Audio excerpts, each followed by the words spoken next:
கிளம்பியா பாத்து உயிரா இருக்குது பத்தியில அது பார்த்தவங்களுக்கு தெரியும். டம்முன்னு போட்டா டைட்டா பிடிச்சி தெற்க கடலுக்கு வந்து 2வது அங்கால கேர மீன் பிடிக்கிறதுக்கு இது 3வது நாள். இப்போ தான் வந்து பொழுது அணைஞ்சிருக்கு, லைட் போட்டாச்சு. பக்கத்தில் நடக்கிற போட்டுகளில் லைட் போட்டாங்க பாருங்க. பிள்ளைகள்லாம் ரொம்ப ஆர்வமாக தொழிலுக்கு ரெடி பண்ணிட்டு இருக்காங்க. இன்னும் கயிறு போடலை, இப்போ தான் லைட் அடிச்சுக்கணும்னா ஒரு 1/2 மணி நேரம் வெயிட் பண்ணிவிட்டு அப்புறம் கயிறு போடணும். இப்போ என்ன நடக்குன்னு பார்ப்போம். இந்த 3வது நாள் தொழில் யாரும் கிடைக்கான்னு பார்ப்போம். ஃபுல் பர்ஃபார்மன்ஸில் இருக்குது பிள்ளைய பார்ப்போம். வந்ததுக்கு இன்னும் தொழில் ஒன்றும் விசேஷமாக இல்லை. ஏதோ முதல் நாள் ஒரு 3 கேரை, 2வது நாள் ஒரு 4 கேரையை பிடிச்சா. இது வந்து 3வது நாள். என்ன நடக்குன்னு பார்ப்போம். லைட் வீட்டெலாம் போட்டு பக்காவாக ரெடி பண்ணி வச்சுக்க பதிலாக அப்படியே கட்டாட்டிலாம் எடுத்து போய் வச்சுட்டு கம்மியாக தெரியும் மறைக்கு.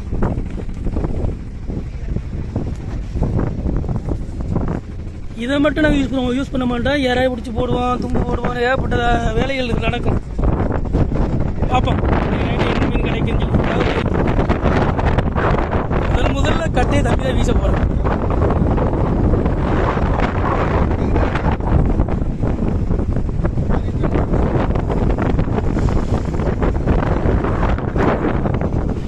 மீன் பிடி போட்டு காட்டுறேன். 2வது 3வது நாள் ஒரு மீனோட இளைஞர் புலம்பிட்டு இருந்த பிள்ளைங்க.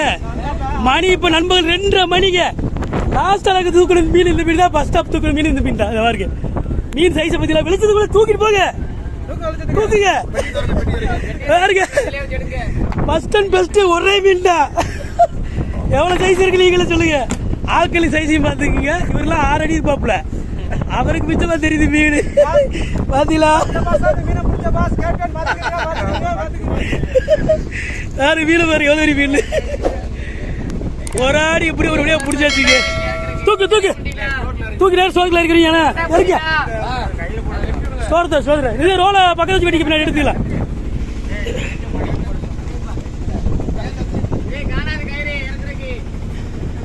ஒரு பருகை ஏதாவது போட்டுக்கிறீங்களா? பருகை ஏதாவது போட்டுக்க. எவ்வளவு மீன் பத்தில அவர் ஒண்ணுமே இல்லாம இருந்தோம்.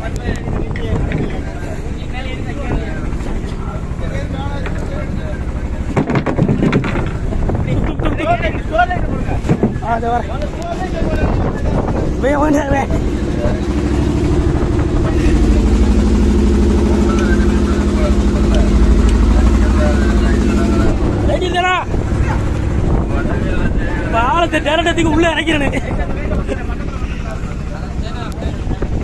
ரொம்ப நேரம் போராடிக்கிறேன் இந்த மீனை பிடிக்கிறதுக்கு. கிட்டத்தட்ட ஒரு 1.5 மணி நேரம் கிட்ட போராடி. 1 மணிக்கு மாட்டின மீன் சுத்தமாக நாங்கள் கிளப்புறதுக்கு 1.5 மணி நேரம் ஆச்சு. 2 மணி நேரம் போக டைம். பாத்து கிளம்பியா பாத்து உயிரா இருக்குது பத்தியில அது பார்த்தவங்களுக்கு தெரியும். டம்முன்னு போட்டா டைட்டா பிடிச்சிக்க. ஒரு ஆள் 50 கிலோ கணக்கு பார்த்தாலும் 200 கிலோ மீன் பிடிக்கலாம். கிளக்கி பாத்து கிளக்கியா மிதா குத்து விட்டாங்க. கீழே அடிக்க விட்டா கூடப்படி மிதா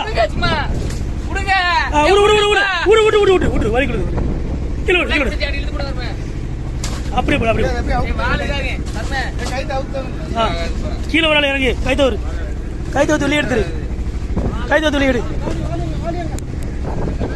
எப்படி பரவாயில்ல போறதுக்கு கடவுளுக்கு கொடுத்த ஒரு கிஃப்ட்டுங்க இது. எவ்வளவு மீன் பத்தியா படாவாடு விட்டு இந்த மீனை சிரமப்பட்டு பிடிச்சோம். கிடைச்சது பெரிய கிஃப்ட் இதாங்க. சைஸ் பார்த்தீங்களா?